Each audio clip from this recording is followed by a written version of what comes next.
किसी को घर मिला किसी के हिस्से में दुकान आई, किसी को घर मिला किसी के हिस्से में दुकान आई, मैं घर में सबसे छोटा था मेरे हिस्से में माँ आई।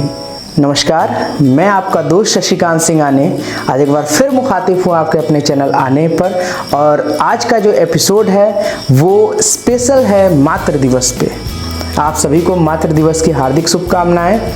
आज मातृ दिवस पर मैं आप लोगों के बीच में कुछ जो मशहूर चुनिंदा रचनाएं हैं वो आप लोगों के बीच में रखना चाहता हूं, सुनिएगा।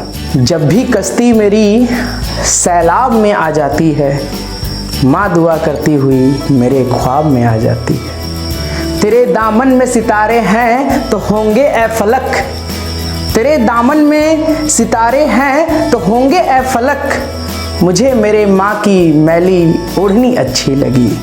मुद्दतों बाद मयस्सर हुआ माँ का आंचल, मुद्दतों बाद मयस्सर हुआ माँ का आंचल, मुद्दतों बाद नींद सुहानी आई।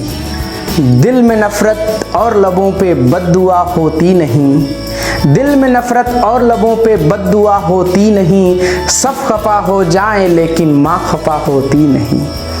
हमने देखी है सफ़र में माँ के रोटी हाथ की, हमने देखी है सफ़र में माँ के रोटी हाथ की, बासी हो जाती है लेकिन बेमजा होती नहीं, बासी हो जाती है लेकिन।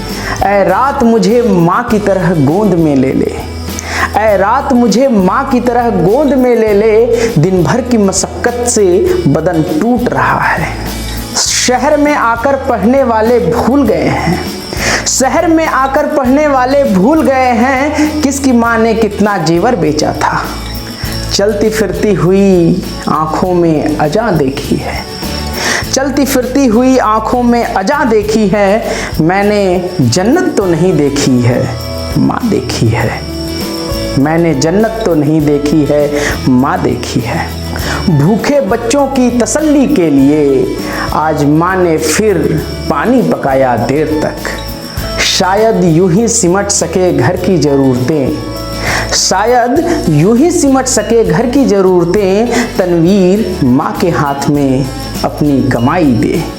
मैं इससे कीमती शय कभी खो नहीं सकता, मैं इससे कीमती शय कभी खो नहीं सकता, अदिल माँ की जगह कोई हो नहीं सकता। और आखिरी में मेरी अपनी रचना सुनिएगा कि मिलाकर स्वप्न में माँ के स्वयं ही धूल बैठा है, मिला के स्वप्न में माँ के स्वयं ही धूल बैठा है। जरा सी क्या मिली शोहरत स्वयं को भूल बैठा है, जिसे पाला था पोसा था बड़ी मिन्नत से, लेकिन अब जिसे पाला था पोसा था बड़ी मिन्नत से, लेकिन अब मनाता है वो करवा चौथ माँ को भूल बैठा